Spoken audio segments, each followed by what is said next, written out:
affirmations over yourself. The more you hear it, the more you believe that it's true. And welcome to Premier Fitness. I'm Gene Williams, your yoga instructor, and I'm here to tell you about the benefits of yoga.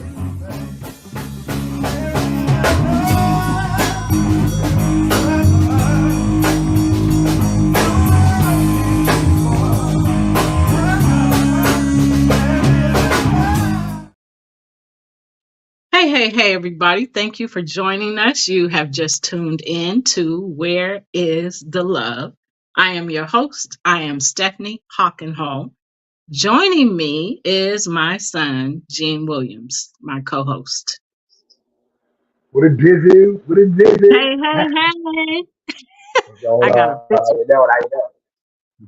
I gotta fix my audio already. Hey, everybody. Thank you for joining us. Oh, shoot.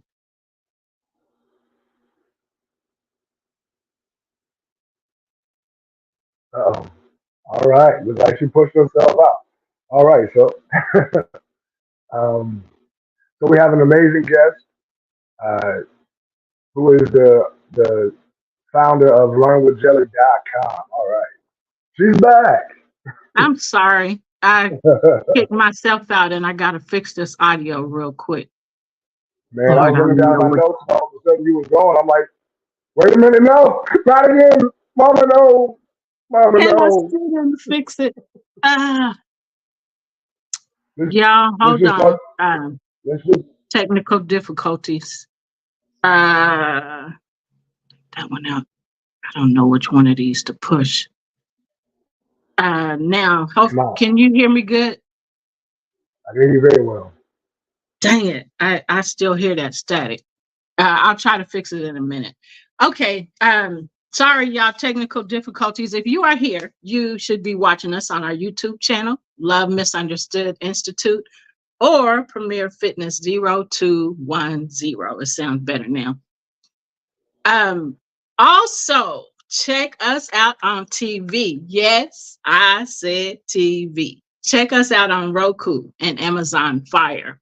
Search, when you go to those channels, search POD TV space LIVE, and you can watch us live at 5 p.m. Central Standard Time every Sunday.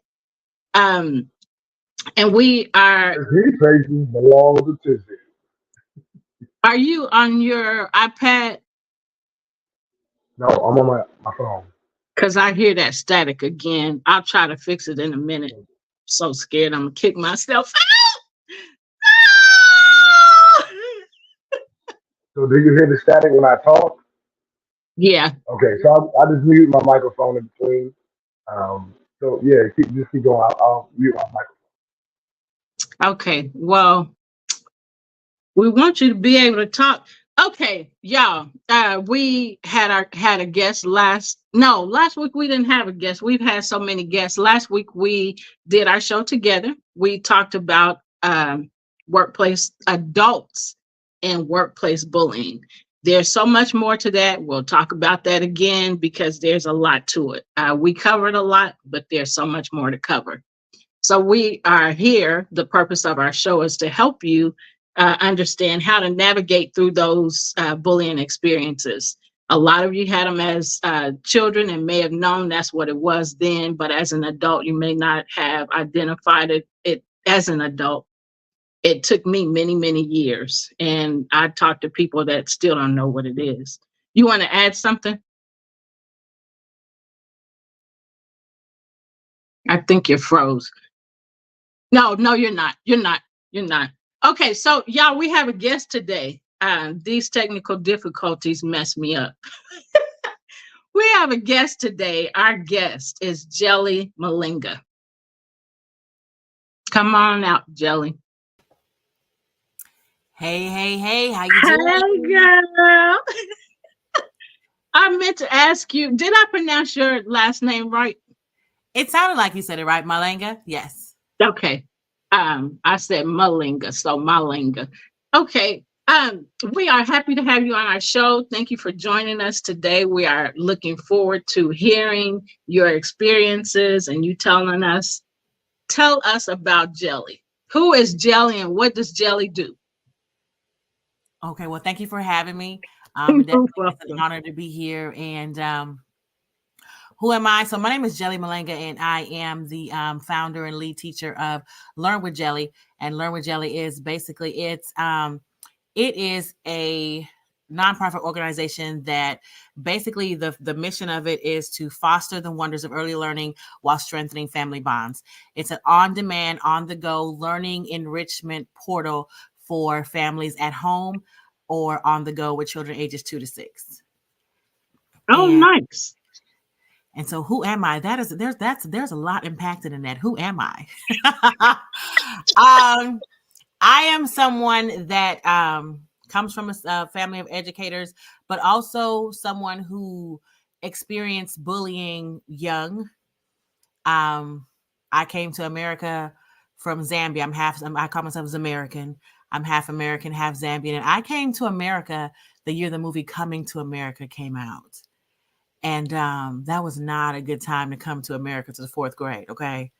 No, like, because they were like, you're from Zamunda, and people throwing rocks at you, and it was not cool to be African then. Now everybody's like, oh, you half African, yes. No, when you're 8, 9 years old, it was not cool. The teachers were making fun of me, but let me not get into that. But so bottom line is, I am someone who over the years, I've grown, I've healed, and I have experienced bullying in all forms from children and from adults. And so, and now I get to empower children, which in itself has been helping to also heal the little girl in me that wasn't treated and welcomed the way she should have been.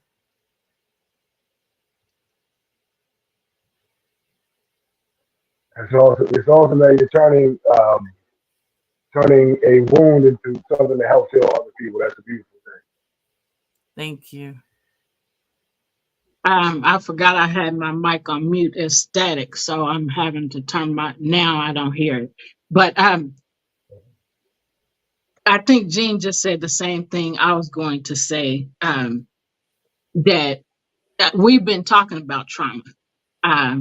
We on this show, and then Jean has a show another TV show where he and another guy do talk about male issues and dealing with male issues. And so they started talking about trauma last week.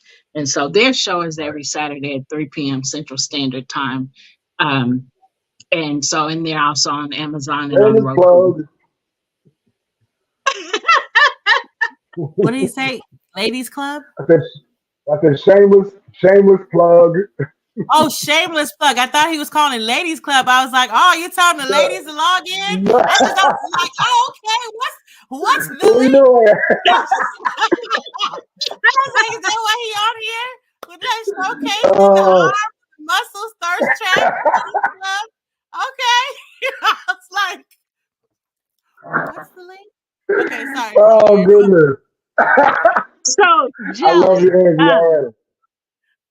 would you check your mic? Would everybody check their mics? Because I hear a lot of static. It's probably on my side. And I only hear it when we talk. So I don't know what that is. So that's why I keep going back to my settings. Well, so y'all would check y'all's too. I'll check now if you can hear me. So while we're checking Mike, I'll go ahead and say that Zambia is in South Central Africa. We share a waterfall with Zimbabwe. We have the largest waterfall in the world called Victoria Falls. Zambia was also colonized by the British. And so prior to being teased heavily, and my younger brother and I working very hard to lose our accent so people would not just know off the bat that we were not fully American, I had a very thick British accent as a child. Nice. And so I'm sure that helped the kids tease you even more because you talk different. Yeah, they would say you talk funny, and I mean, it's very, then the teacher would ask a question, and ironically, it was only the African American teachers that were teasing me. It was all of my Black teachers, African American teachers that would tease me, say you talk funny, or I don't know how to pronounce your last name, you're an educator. My name is phonetically pronounced the way it's spelled. You didn't even try. You know, you talk funny, Right. you look funny. And I'm like, no, I don't look funny. I look a lot like you. You know, it's like, Yeah. but that, yeah, that's what it was all through elementary school and through middle school. I had all the teachers, but all my Black teachers would be making fun of me. So when Gene was in 6th grade, it was a Black teacher that he had issues with that, you know, you can tell her, Gene. Well, I mean, it was in essence similar, not exactly the same. It was just, you know, I was different. You know, in a room full of Black children, you know, I'm the different one. And the teacher was just like, you know, you make little snide remarks or whatever, and then it just became aggressive. You know, once I took it to administration, and you know, he actually literally told one of the kids to beat me up. I was like, first off, wow. Second off, why you sitting out like that? I don't want to have to beat my friend up. But anyway, let's go back to somebody else. No, and then they don't realize that what that does is it tells kids, first of all, it points out to children that you're different, because that's not Right. something that we're born with. It's something we have to be introduced to. And then Right. it also tells them, hey, it's okay to make fun of this person because they are different. Something's wrong with them. And as a child, Right. you might already be having esteem issues or may have already experienced trauma and things. So then that is just like affirming something is Right. wrong with you. With me. You know, Right. when I was in 6th grade, I had a teacher who, no, 7th grade, I had a teacher who, instead of saying my name, she would call me Kermit the Frog or Garfield because my eyes are large. You know, and so then when she would do attendance, that's what she would yell out Wow. instead of my name. That's crazy. That's horrible. And what That is people don't crazy. understand, and Gene then will be covering this on their show, probably this coming Saturday, childhood trauma. And I've had to deal with a lot of childhood trauma in the last few weeks. And addressing those issues, you know, are very hurtful because they lie dormant for so long, you know, you forget about them. And then when they, you know, come, you know, when those triggers come to remind you, you know, about those things that were said about you or ways that you were treated, you know, it's very hurtful. But one thing that we have been encouraging is people to not push it aside, you know, not ignore it. You know, it doesn't just go away. It has to be dealt with. So, you know, as children, you know, when you're experiencing all of these things, you know, being said to you and the mistreatment, it's very hard because you don't know how to get away from those things. And I had a dream this week about running from people, you know, this is how serious my trauma, it has been coming up for me. So I had a dream, and in the dream, I was running away from people that were saying things to me that were hurtful. And I would just get away from them and they would come find me. And so that kept happening. And in the dream, I started crying. Well, you know, sometimes dreams scare you so much you wake up. It wasn't, anyway, I woke up and I was crying. I was crying in the dream and I woke up and my tears were rolling down my eyes. So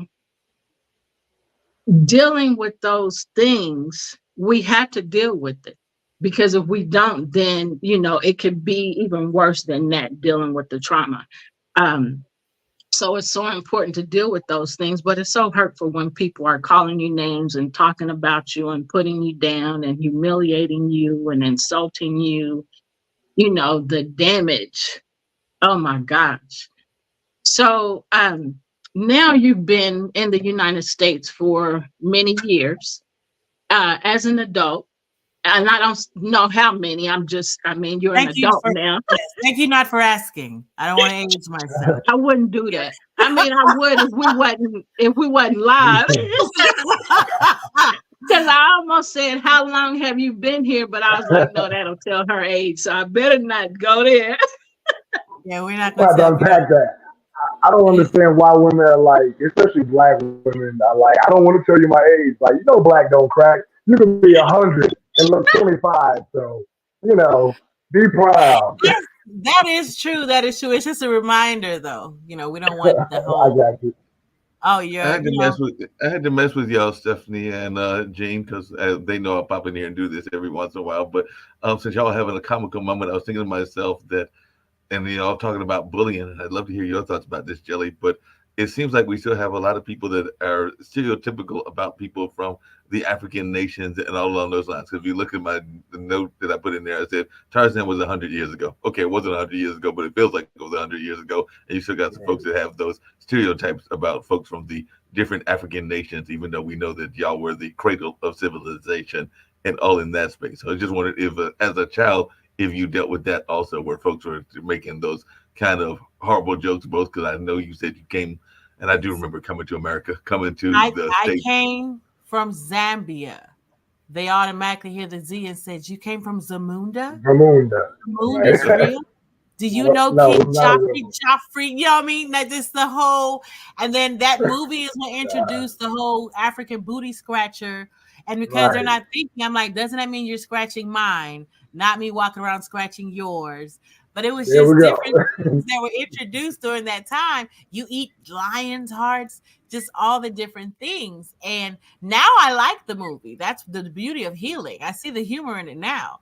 But being, 9 and coming to America, the year the movie Coming to America comes out, all the ignorance, it was not a good time. Luckily, now we're in a state to where especially African Americans don't really want to connect too much to saying they're American, because then they're thinking about the trauma of slavery and not really embracing as much the way that those people have. We're online, lights, all this kind of stuff, the way that we have bettered the different countries. And so I've had people who tell me I wouldn't even say I was half American. I would just say I'm African. And I'm like, but that negates the glorious things, that African Americans have contributed to the world, and I would be remiss if I didn't acknowledge I'm a part of two great, nationalities. Just really quickly before I turn it back over to Gene and Stephanie, do you ever get the opposite with, and I don't know if you're a teacher yourself, but I know you're doing teaching education with your courses, but do you ever get a kind of opposite pushback with a lot of people being inspired by like that whole Wakanda movement and all along those lines? So I just wanted your take on that, because a lot of people are probably inspired. I teach in second grade, and I had adults come ask me if Wakanda was real. Now, what I do appreciate that they did with the first Black Panther movie is they acknowledge tribes and areas that don't typically get highlighted, because so many people only know certain West African tribes, and they don't realize that, we were taken from all over the continent, all over, not just West Africa. But it also because people are being taken advantage of by some of these tests, and I won't get into it because I don't want to offend anybody. But they're like, we'll tell you where you're from. Those aren't real, but I digress. They're always going to tell you you're African. So that's all people want to hear, want to learn about. And I'm like, learn about the whole continent, because we came from all over. And that movie highlighted the beauty of all different tribes, all different things. It even highlighted my tribe from my country. When they were on the river and they changed the animal from the top, from the elephant that we do for my tribe to the panther. And so it was that movie was very empowering, and I think helped people see Africa in a new light, even if it was in a virtual made up country. So I'm like, Wakanda forever, we down.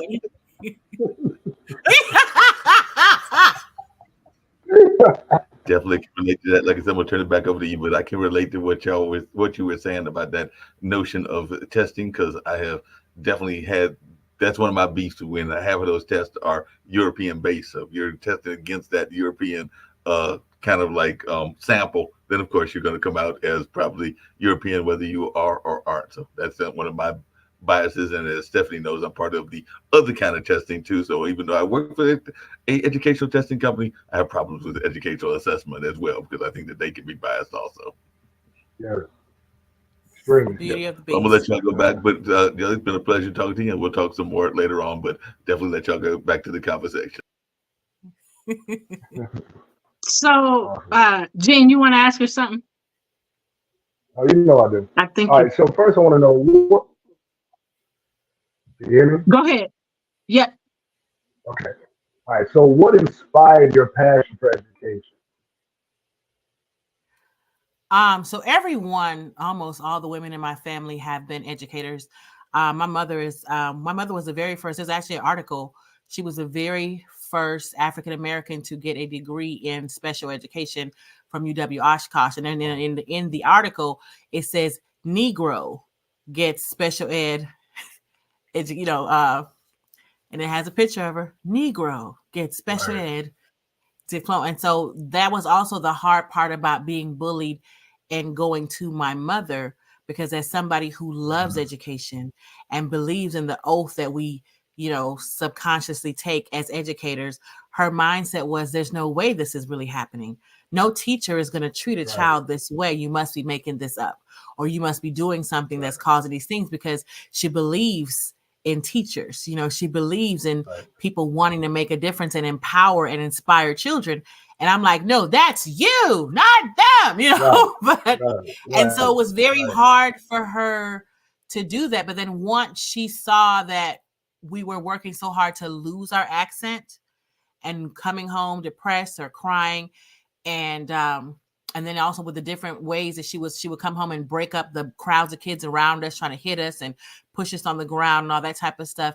Then she realized, like, okay, no, this is not just the kids. And especially when she would address the teacher and they were very nonchalant about it, that's when she realized, like, no, okay, you're doing a disservice and you're giving teachers a bad name, because there are people who wholeheartedly care about the kids. And so for me, I've always admired education, and I've always admired the delight of seeing children learning something or families embracing things, just the enlightenment, and then watching the growth. And as y'all already know, the first 5 years of a child just sets the foundation, for their success. And so that's kind of what ignited the power of early learning. And I've had over 25 plus years working in early learning before I went into the regular school system. And it's just the magic of it all. Like, they believe you can make rain. It's just the magic of believing in the impossible, believing in magic. And I wanted to be a part of that. That's awesome. You said something that I was surprised to notice that stood out on my birth certificate a few years ago. Because I was looking at my birth certificate to see the time that I was born. And it didn't show the time that I was born, but it did classify me as Negro. And I was like, wow.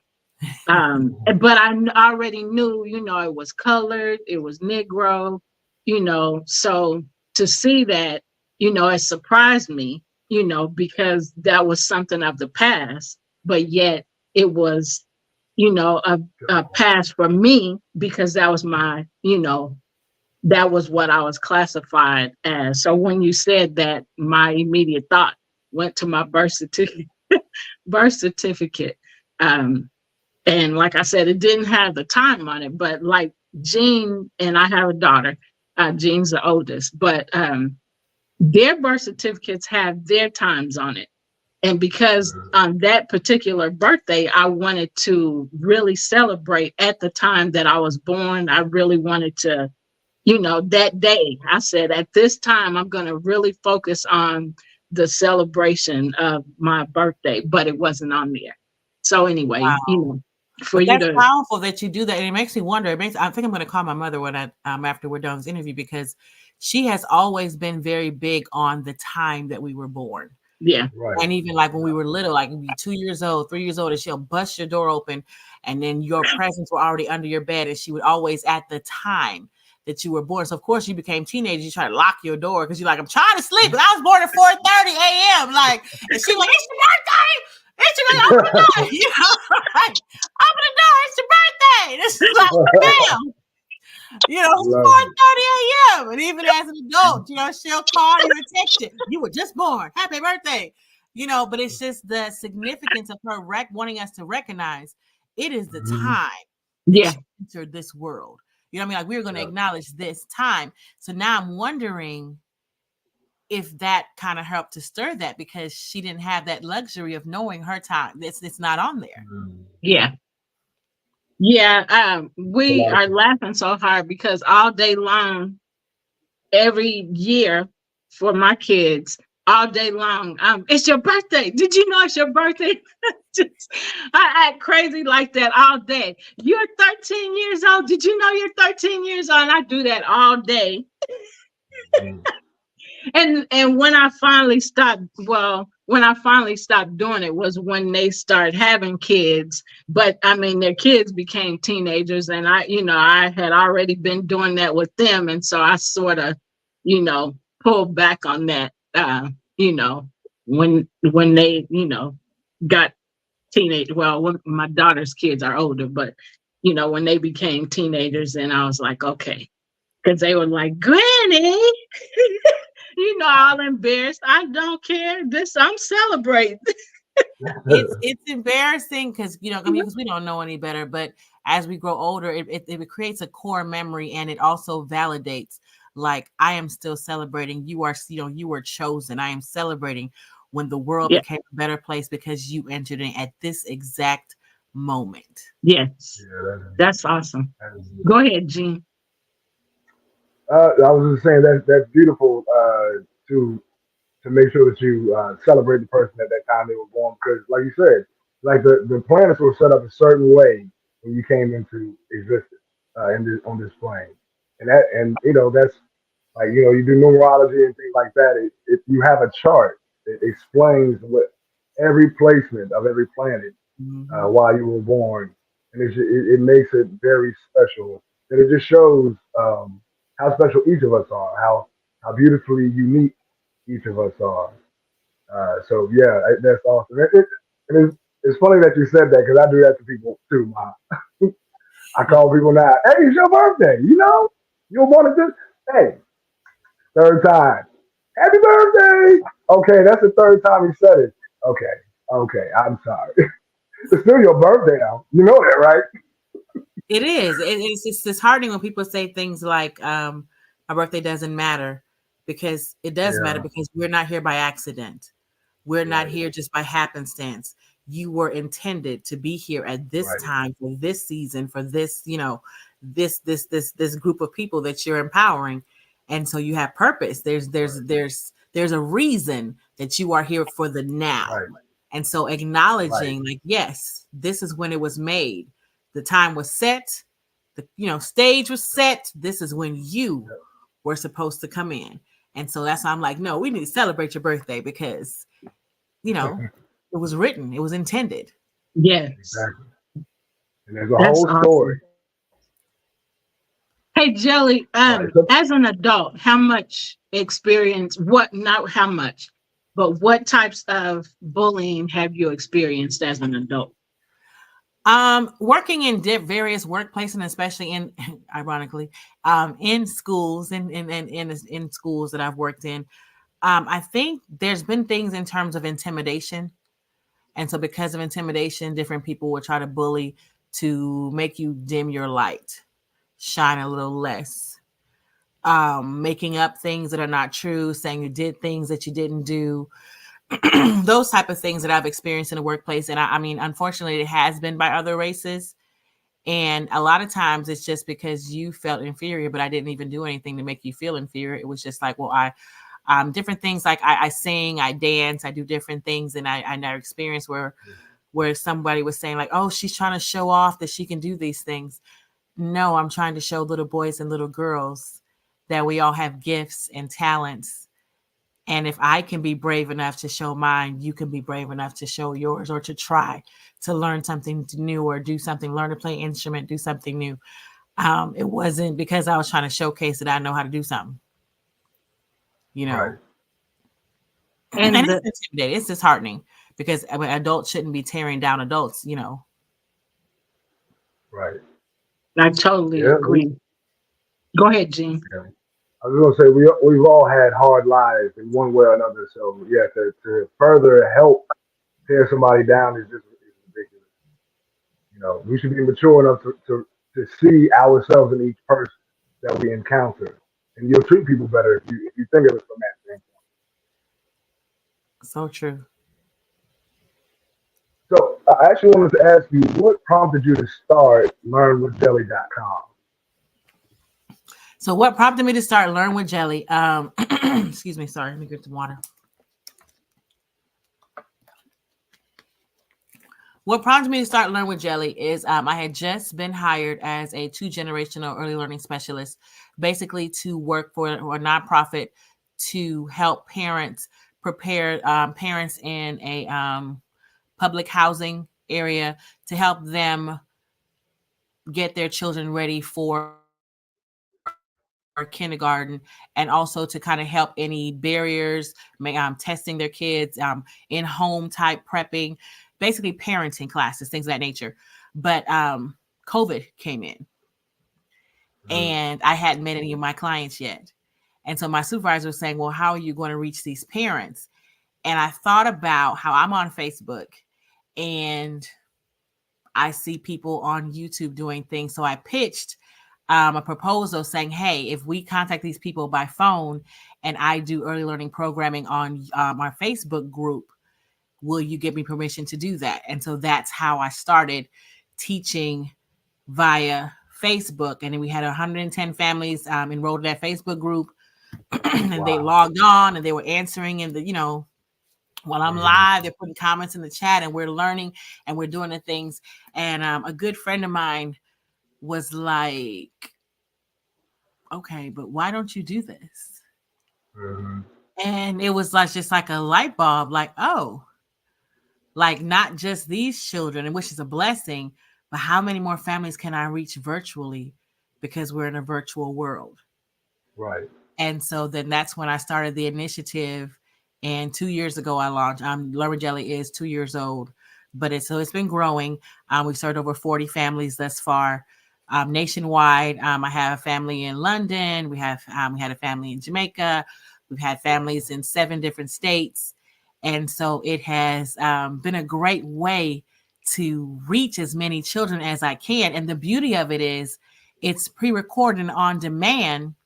So if you're in a different time zone, you don't have to miss out on the experience. Right. You can log on when it's best for you. The only funny part, recently I met a child who I was at an event, and it's a little girl local, but I never met her. And she came running up and she said, "You're on my TV. You're on my TV." And I was like, "I am," So her mom was like, "Hi, I'm so-and-so. We're so excited to see you." I stream her lessons to your TV because they log on a dashboard. And the little girl said, "Why don't you ever say my name?" And I was like, I say friend. She said, "But my name's not friend."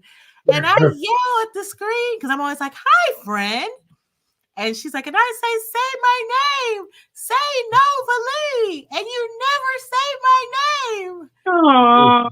And I felt so bad. And I couldn't say, "Well, little girl, it's pre-recorded," and so I did. I asked her mom, I'm like, "Is it okay if I send you a video?" So I did I used one of my puppets and we sent her a video saying her name, a good 2-minute video where just like, "So Nova Lee," just saying her name. Right. Because I mean, that's the other part that kind of makes it hard to be pre-recorded. Yeah. The importance of acknowledging them. I see you as an individual. Right. Yes, she's right. Her name is not friend. She has a name, So that was kind of funny though, because she was like, "You never say my name." And there's a lot in a name. Names mean something.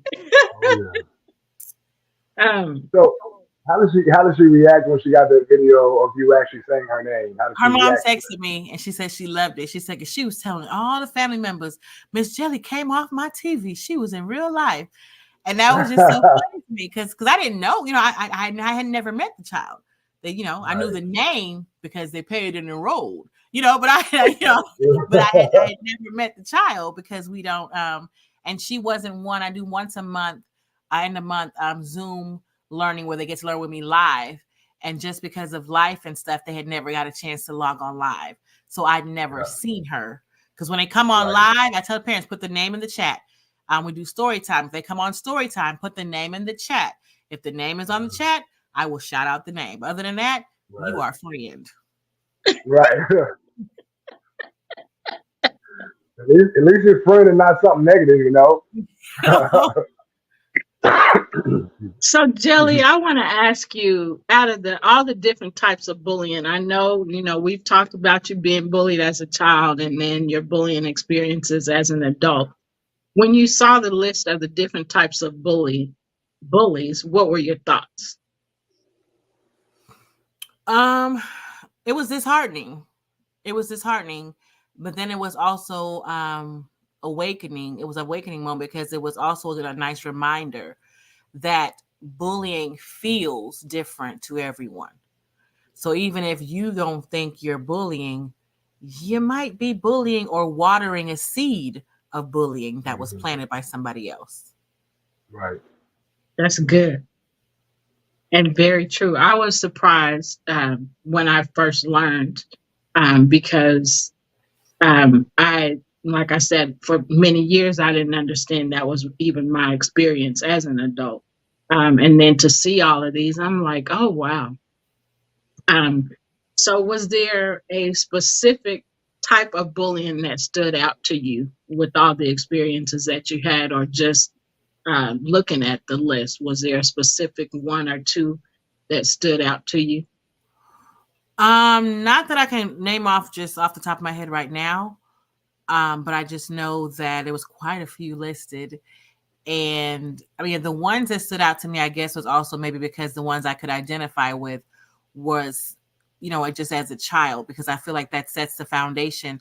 And then it's almost like when life happens, different things in life can affirm those things that add to the trauma. Yeah. As you grow older.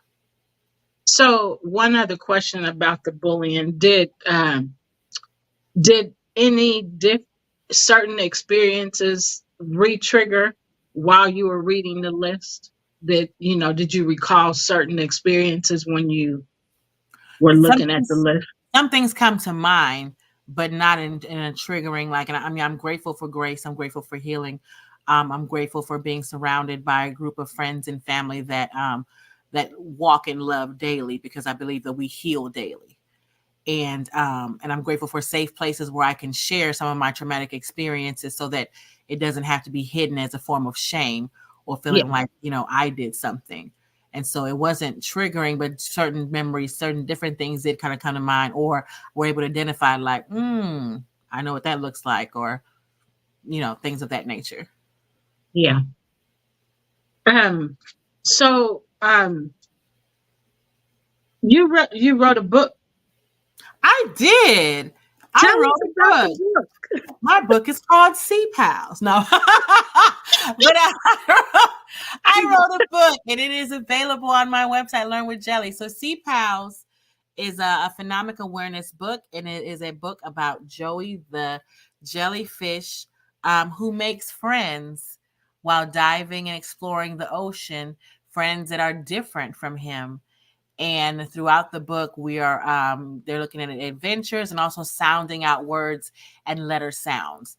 And so what I'm hoping is that the book will, and then also throughout the book, there's questions, because that's also part of the family bonding that I'm trying to encourage. Like, well, the very first thing is like asking how many colors do you see? So it's asking the person who can read, and hopefully encouraging parents to read it with the child. How many colors can you see? Different parts. It'll ask, what sound do you hear at the beginning of this word?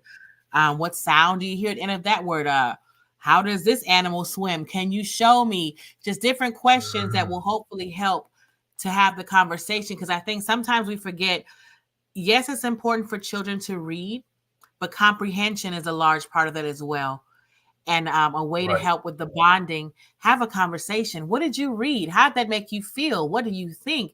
And then also to encourage them to be creative, like, oh, well, what other animal do you think should be in here? What other fish? What colors do you wish she would have put in here? And just to help to keep the conversation going so that you can help them think creatively. And it also helps with their self-esteem. It also helps them feel seen because you're asking them those questions and you're talking and opening up the doors of communication. I know even with the thing of bullying, it's very important, number one, for parents to listen, but also number two, if you don't already have regular conversations with your child, how do they know they can come to you and have the conversation if you're not used to conversing? And Right. so Right. that's a large thing about my book is the family bonding. Thank you for bringing that up. I'm so excited. That's awesome. You're welcome. I'm writing my well, I've written it. I haven't published it yet. I've had it illustrated and all this, my first child's book. And it is about bullying, but it's doing the same thing. It's involving the adult and having that conversation about it. Many adults, we know, you just said it, don't have conversations with their kids. So when it comes to the bullying, kids don't just go to somebody and talk about, I've been bullied or they're treating me bad or whatever. A lot of times, there's shame and there's guilt involved with that. So I don't want to tell anybody because I don't want anybody to make me feel worse, or I don't want to feel ashamed, or I already feel guilty. Like, what did I do to make them do this? So the conversations has to start. I have I did a presentation for toddlers. It starts, as infants, you holding them and teaching them trust and, telling them you love them. And, even though they can't say it back, those things have to be because they have to, be able to trust you, and so if they can trust you and you've shown them love and you've told them that you love them, you created a bond of trust. And so that opens the doors and the lines of communication for the kid to come to you and say, hey, this kid is treating me bad. They hit me. They did whatever they did to me. So my children's book is to have conversations, with the kids. So it's a game, but the game is teaching them, how the one that is left out feels, and how it feels to be, creating teams, but you being the last person being chosen and how that feels and things like that. So I'm glad that you wrote that book like that because it's important to kids, especially in the beginning, to have, the reading with the parents and not just the reading, but to have conversations, discussions about what transpired in the story. So I'm glad you did that. And I'm excited about getting mine done. It was supposed to be done by the end of January, but I kind of put it back. I'm doing it. I want it to be a digital book. Oh, nice. Yeah. So that I can do it like, how you, because I don't even remember what it's called anymore, but, like on the big screen or on the computer, having it that way and just having the pictures and then having the conversation without the words, because, look at the pictures and listen to what I'm saying and let's have this conversation. So anyway, that's something different. I haven't seen that done, but that's my desire for that. It's kind of like old school, how they used to show the stuff on the projector. And I know like Reading A to Z kind of has it where they have some picture books and then you can do the digital part and you can print it and look at things of that nature. And so being an ebook would be great because then they can pull it up on their phone at any time and show the kids. And so it definitely is needed. And definitely let me know when it's ready and everything. And one thing with CPALS is at the back of the book, to enhance after you're asking the questions, I have free activity pages. I mean, a free coloring book about sea animals that children that you then can hopefully print. Nice. Code print and then do the coloring sheets with your children as well. So it expands It doesn't stop with just the book. It's like it expands. Hopefully, and then there's math activities as well as reading, and so tracing words. So hopefully, they'll keep the conversation and the bonding going. That's nice. That's awesome.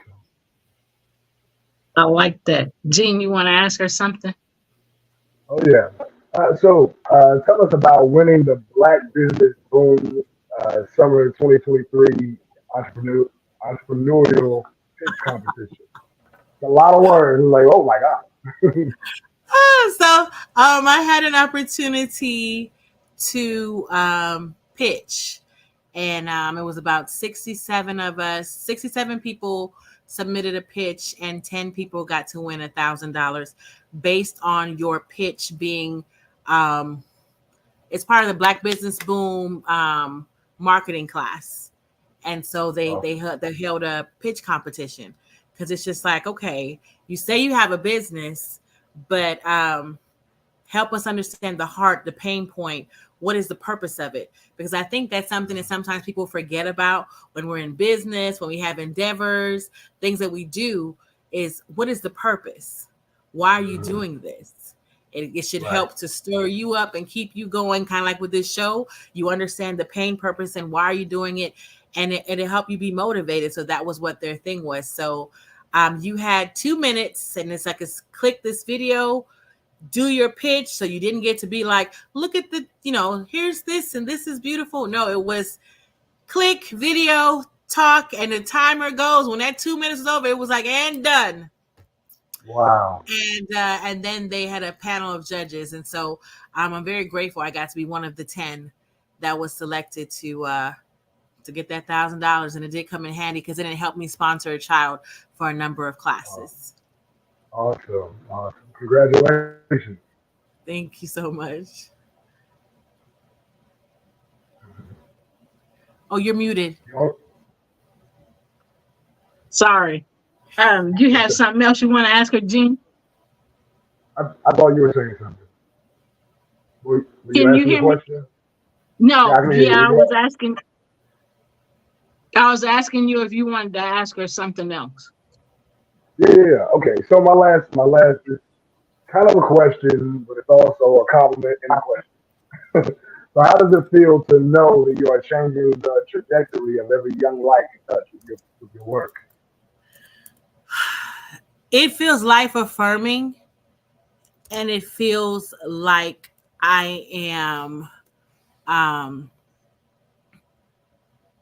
like letting the little girl within me dance a little bit, smile a little bit, redeem the time.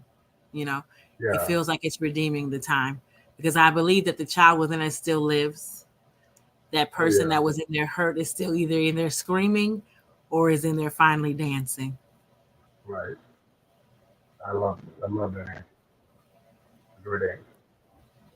That's awesome, because the child in us, that has been held in bondage, of our own thoughts and the thoughts of others, with those limiting beliefs and those mindsets that we have created, within ourselves and from, the voices of others. Doesn't it feel great to dance? Oh, yeah. Doesn't it feel great to feel loved? Doesn't it feel great to be able to understand how to love yourself when you didn't understand that before? I can be happy. I can be this, or I am happy. I am amazing. Go ahead, Jean. No, I just said I deserve to be. I deserve to be happy. I deserve to be acknowledged. I deserve to be loved. Yep. It feels so good to be able to say those things when like for me, I really wanted to feel those things as a kid. I really wanted to be able to say those things, to myself, but I didn't. And now I understand, in the past few months, I understand the power behind the affirmations. It gives me so much power. And I wish I had known that all those years when I was crying out for help, within myself. but I'm there. I'm not saying that I've totally arrived or that I've totally healed. I'm still constantly healing. As we live every day, we are constantly healing, or we should be, because we've lived for, even if it's 20 years, within that 20 years, so much has happened and so much that we need to release and let go of, Yes. forgiving ourselves and forgiving others, for things they've said to us or about us, or, that we've said and believed about ourselves. So it's just so powerful to be in this space, to feel this way and to laugh. I used to want to laugh a lot and have fun, and I was just so hurt. I couldn't, I didn't know how. And my, my brothers tease me all the time, because they are both clowns and they say a lot of funny stuff just to make me laugh. And so I'm laughing, and they say, they can always count on me to laugh. I don't have to have a drink. I don't have to have something extra. This is my natural high, laughing. So, but when I think about how I used to want that and didn't know how to achieve it, didn't know how to get it, all I knew how to do was hurt and hide and run, from those people. So, Jelly, what else can you tell us? Jean, you want to ask her a question before I ask her another question? I just wanted to kind of piggyback on what both of you said. Actually, healing is a everyday process, a conscious effort to unpack the pain that we experience in life.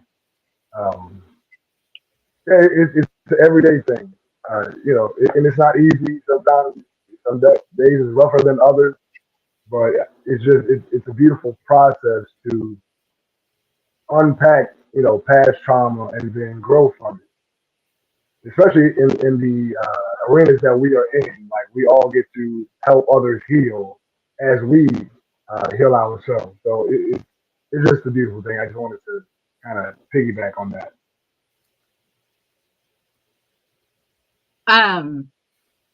I'm glad that you shared that, because, while we're constantly healing, we can always give, to other, we have stuff to give to other people to help them heal and to help them, be able to open up and release, whatever hurt or pain that they're experiencing as well. So, Jelly, when it comes to the kids and the teaching, I saw that you have other teachers, as well.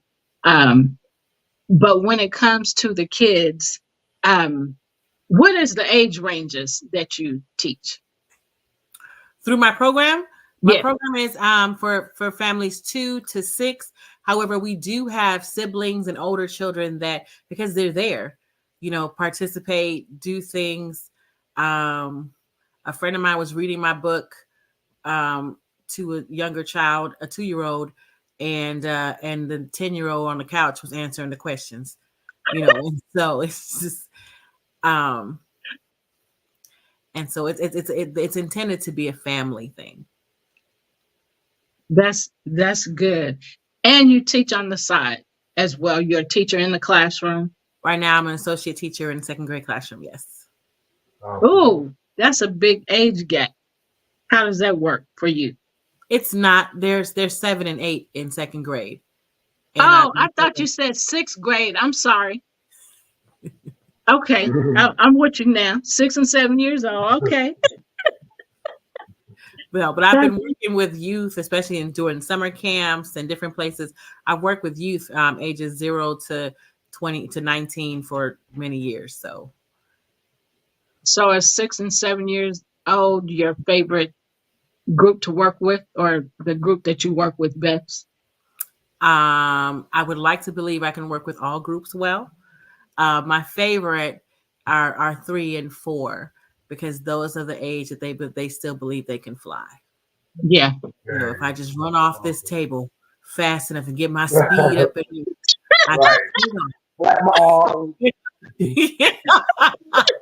they still believe they can fly, and that you want to hold on to that as long as you can. Yeah. Jean, what were you gonna ask her? Yeah, yeah. So I also saw that you teach a cooking class on your site. Yes. So I Cooking. do. I'm sorry, I didn't mean to cut you off. No, no, I was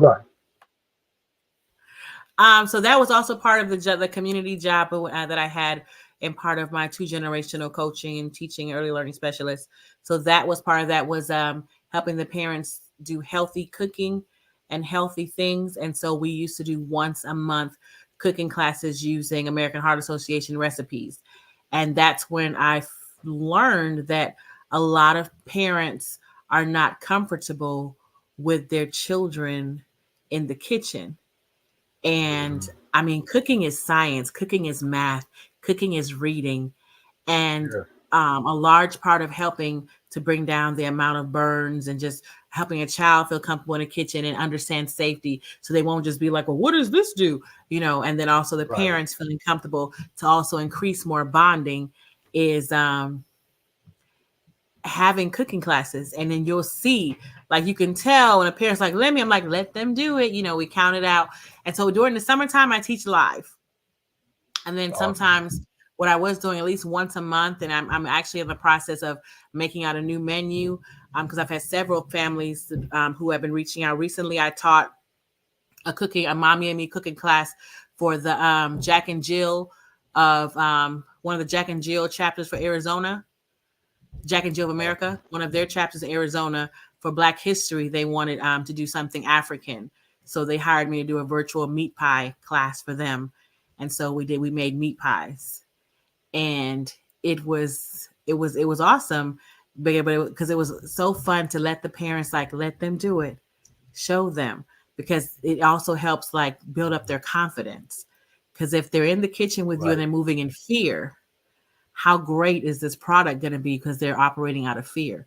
Like, it's okay. Right. Let them, you're here to catch them. Let them try. Right. And so right now it's on demand. In the summer, I'll be back live. And then I'm also going to be offering some live ways for them to cook live class. I'm going to go back offering some live virtual classes. And I'm hoping some in-person. I'm trying to find a location to start hosting some in-person cooking classes because I've got the materials. I've got the stove tops ready to go. I just need a building. Right. You'll That's get there. awesome. You'll get. I need to go grab my charger. Y'all keep talking. Okay, it's we're at the end of the show. So Jelly, we're at the end of the show. We want to say thank you. I had a question to ask you, but it escaped me. Okay, I'm like sitting here nervous. Like, what's good? We'll go ahead and go a little bit over. I don't care about going a little bit over and everything. I did have a quick question that I had thrown in there, and I just wanted to hear Jelly's thoughts and everything if she's got quick answers. But I'm always fascinated, even on some of my shows, about that work-life balance, and I was wondering how you manage that. And also, admire a lot of societies that are very much into cross-generational living and cross-generational support. And I know a lot of the African nations and even some of the Latin nations are very good at that, but sometimes we in America are not as good in that and everything. But I was just wondering your thoughts around that, because I know that sometimes y'all will have 3 or 4 generations that are still living together and still supporting each other, whereas in a lot of the Western states that doesn't happen as often as it should. So I just wondering your take on that. I mean, I think times are changing where you do see more fully African American people doing than other cultures doing that. And it just comes from the bonding and the mindset.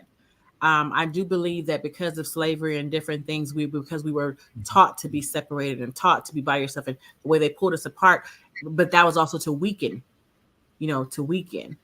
And so I feel like people are coming back to understanding the village and embracing the village concept, to understanding the Ubuntu. You know what I'm saying? That we are one, we do this together.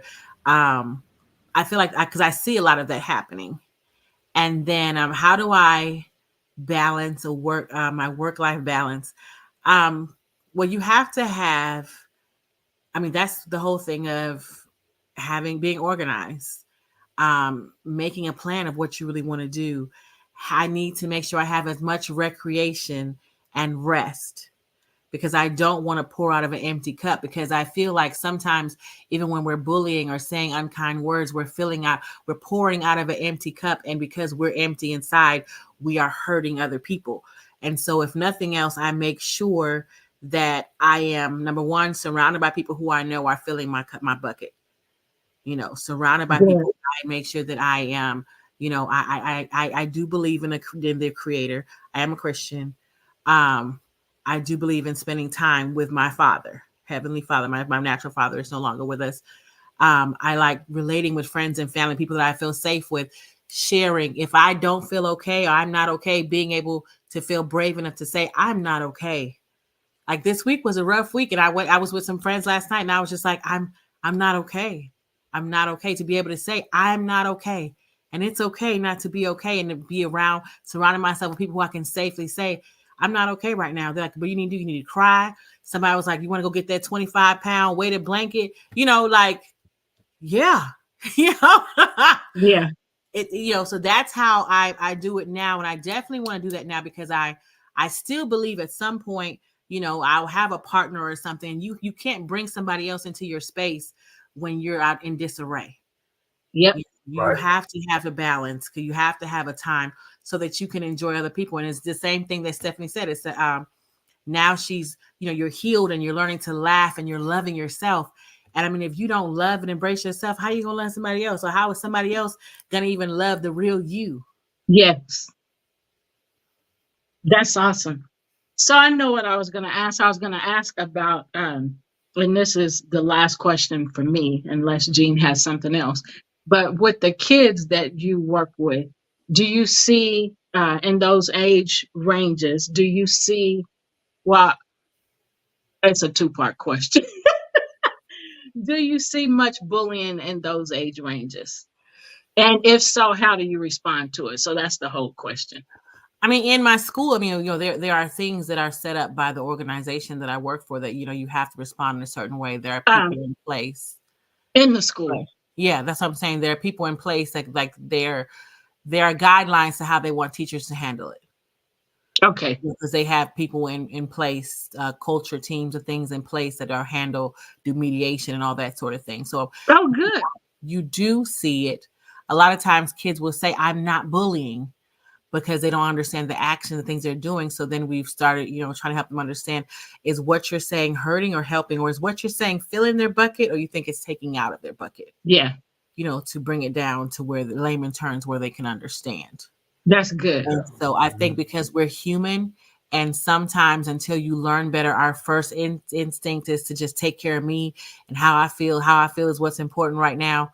They're naturally going to do things when they get frustrated, because all they know is what's important to me right now, and are not really mindful of might be hurting that person, Yeah. That's good. I like that.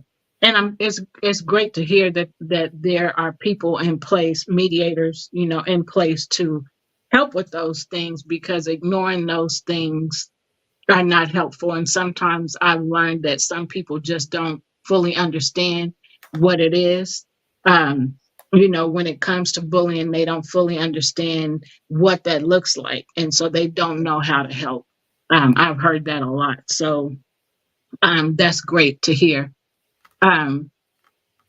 So Jean, you want to ask her any last questions? And then I want us to, say whatever last words we want to say so we can go ahead and end the show. Yeah, actually, I don't have a question. I just want to commend you on your work. Oh, thank you. You what?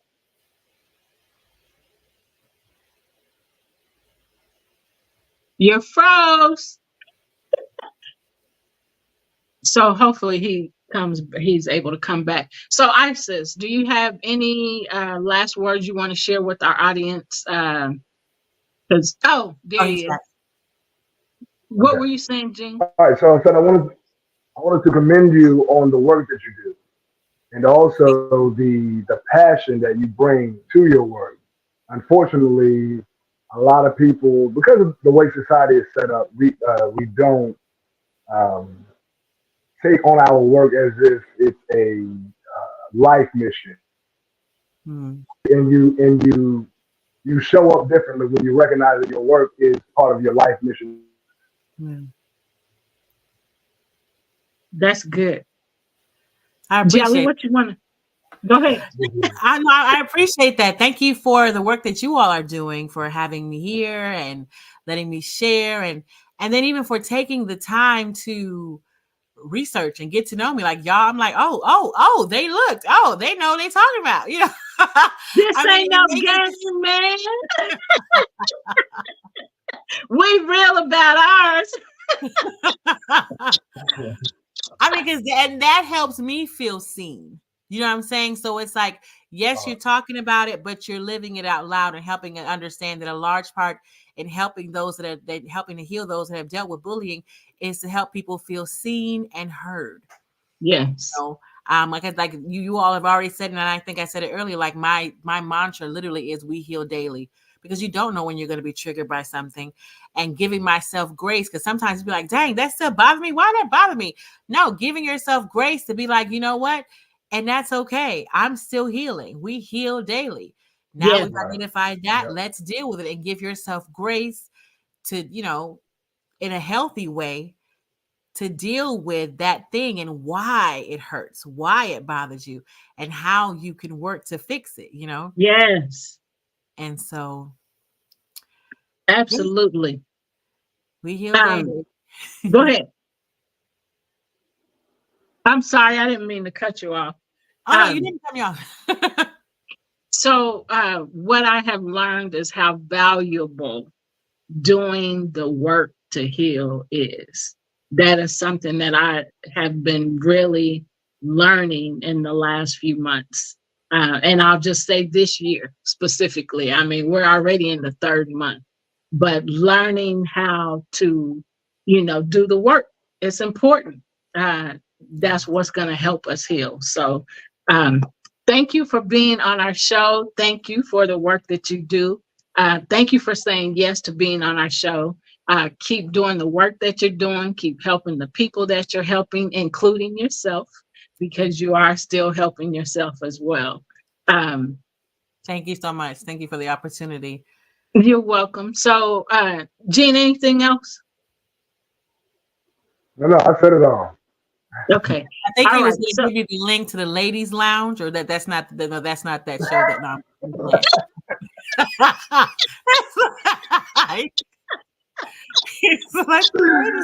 There's people like me that pop in as well during that show, and we don't have the kind of muscles that you are looking for and everything. Goodness. So the Gene's got them and everything. So there's people like me and Coach Gary that don't quite have that kind of muscles that you might be looking for. So intellectual folks, because Gene is also a master intellect as well.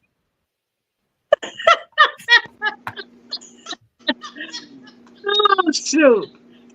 All right.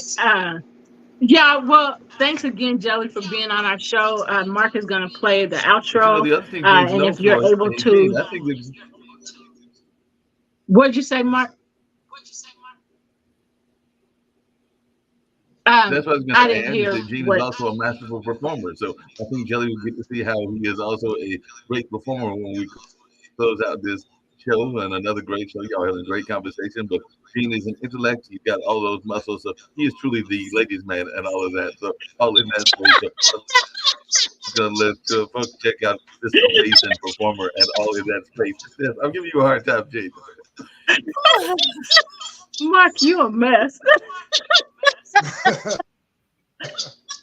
All right, so we're This going is to not the that show, outro. guys.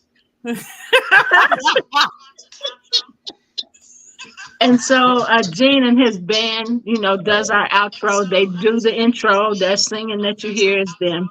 So the outro, you want to say it, Gene? I don't know No, what. I hear my sound some went out noise. for some reason. Yeah, I don't know what the noise is. We're just gonna go to the outro. The name of it is Stand Up, and we'll. So if you'll just stay with us, Jelly, after the outro is done, we'll go back in the room backstage and chat a little bit. Thanks everybody for joining the show. Join us next Sunday at 5 p.m. Central Standard Time, right here wherever you're watching us from. Take care.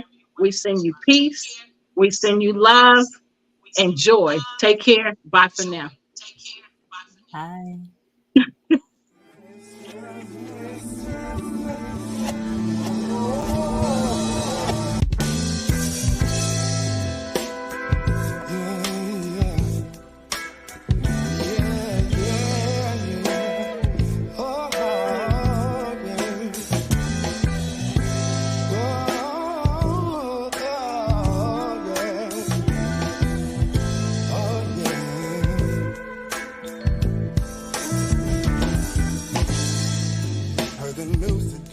The police took another life.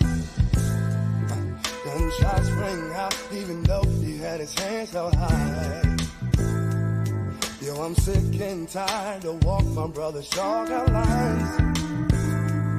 Need to come together, set a plan, and then mobilize. Oh, what are we gonna do? What are we gonna do? What are we gonna do about all the hell that we're going through? Now stand up, shout out into the walls of Babel on the feet. Stand up, come on y'all, and let's make some history. Stand up, rise up and know you ain't gotta follow, you can lead. Stand up y'all, we can do this, you and me. Monsanto monopolized the whole grocery line. So we all gon' have 12 toes, 3 thumbs, 3 lives. If we keep being sheep, these wolves are gon' rob us blind. Let's occupy our mind space, cause the revolution won't be televised. Oh, what are we gon' do? What are we gonna do? What are we gonna do about all the hell that we're going through? Now stand up, shout out into the walls of Babel on the feet. Stand up, y'all. We can do this, you and me. Stand up, rise up and know you ain't gotta follow. You can lead. Stand up, y'all. We can do this, you and me. Oh, mercy, mercy me. The government should nurture and believe. When will all these wars be done? Hopefully before the golden moment has the money.